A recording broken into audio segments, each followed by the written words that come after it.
یہ جس سے مانگ رہا ہے اس سے مانگو. تو دوستو علماء اللہ سے مانگتے ہیں, اللہ سے امید لگاتے ہیں, اللہ تعالیٰ کی رحمتوں پر ان کو بھروسہ ہوتا. جہیز وہیز ان کے پیر کی دھول ہوتی ہے, وہ نہیں لیتے ہیں. ان کی شادی میں باجے نہیں بجتے. دیکھیے آج جلسہ ہو رہا, کہیں باجا بج رہا, کہیں شادی کا باجا بج رہا ہے. دوستو یہ بالکل سنت کے خلاف شادیاں. آپ طے کیجئے کہ ہمارے بیٹے اور بیٹی کی شادی میں انشاءاللہ باجا نہیں بجے گا. یہ شیطان کے آلات ہیں.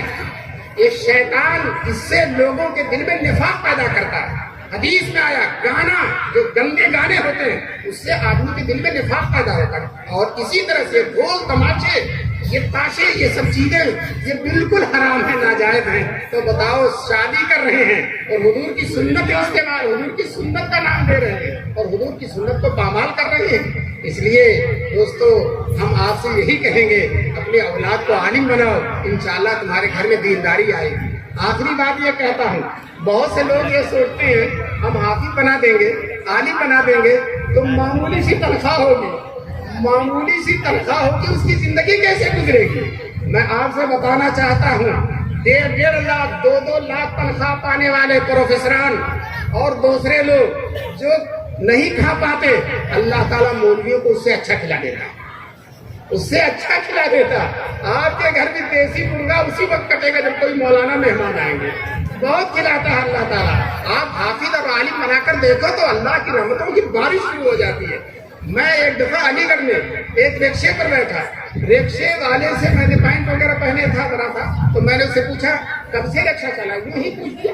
وہ کہنے لگا جب سے BA پڑھا جبھی سے چلا, جب سے BA پڑھا. میں نے کہا تم مذاق اڑا رہے ہو؟ کہنے لگا نہیں چچا صحیح کہہ رہا ہوں. BA پڑھا اور اس کے بعد پیسہ خرچ ہوا. اس کے بعد میں نے نوکری کے لیے بہت جگہوں پر میں دوڑا اور جو ہے درخواست کہیں قبول نہیں, سارا پیسہ ختم ہو گیا. اب مجبوراً رکشہ چلا رہا. عالم بناؤ گے انشاءاللہ عزت کی روٹی کھائے گا, عزت کی روٹی کھائے گا. اس طرح کی زندگی وہ نہیں گزارے گا. اور آج تو مدرسوں میں ماشاءاللہ ایسا ہو گیا, ہر مدرسے جدید تعلیم بھی دے رہے ہیں, عصری تعلیم بھی دے رہے ہیں. تو آپ اسکولوں اور کالجوں میں کیوں بھیج رہے ہیں اپنی بچیوں کو جو عربی مدرسے چل رہے ہیں, جس میں قرآن حدیث بھی پڑھائی جا رہی ہے, سائنس جغرافیہ بھی پڑھایا جا رہا ہے, انگریزی بھی پڑھائی جا رہی ہے, تو وہ بچی اور بچے آپ کے حافظ بھی ہوں گے, عالم بھی ہوں گے, محدث بھی ہوں گے, دیندار بھی ہوں گے, اور ساتھ ساتھ جدید تعلیم یافتہ بھی ہوں گے. چنانچہ کہتے ہیں عالم جو ڈاکٹر بن جاتا ہے مدرسوں میں پڑھا ہوا عالم یا حافظ, تو وہ اس کا آپریشن ہمیشہ کامیاب ہوتا ہے. اس کا آپریشن ہم اس کے ہاتھ میں شفا ہوتی ہے, وہ بہت ہی کامیاب ہوتا ہے. علی گڑھ میں پروفیسران, معاف کیجیے گا, جو دنیا دار ہوتے ہیں وہ بھی اپنے بیٹے کو حافظ بناتے ہیں. کیوں حافظ بناتے ہیں؟ نیت اچھی نہیں, کہتے ہیں حافظ ہو جائے گا تو یہ اچھا ڈاکٹر ہوگا, یہ اچھا انجینئر ہوگا, یہ اچھا سائنسداں ہوگا. ہم کہتے ہیں حافظ ہو جائے گا یہ اچھا مسلمان ہوگا, انشاءاللہ یہ اچھا مسلمان ہوگا. تو مسلمانوں طے کرو کہ انشاءاللہ ہم اپنے بچوں کو عالم اور حافظ بنائیں گے. اللہ تبارک تعالیٰ آپ کے اس اجلاس کو حد درجہ قبول فرمائے. مجھے اب یہاں سے اٹھ کر سیدھے دہلی جانا ہے, اور دہلی سے سیدھے آسام جانا ہے, اور آسام سے پھر جو ہے جمعے ہی کے دن کل ہی واپس آ کر دیوبند پہنچنا ہے. دعا فرمائے کہ اللہ تعالیٰ میرا سفر آسان فرما دے اور آپ کے اجلاس کو اللہ تعالیٰ حد درجہ قبول فرمائے. وآخر دعوانا ان الحمد للہ رب العالمین.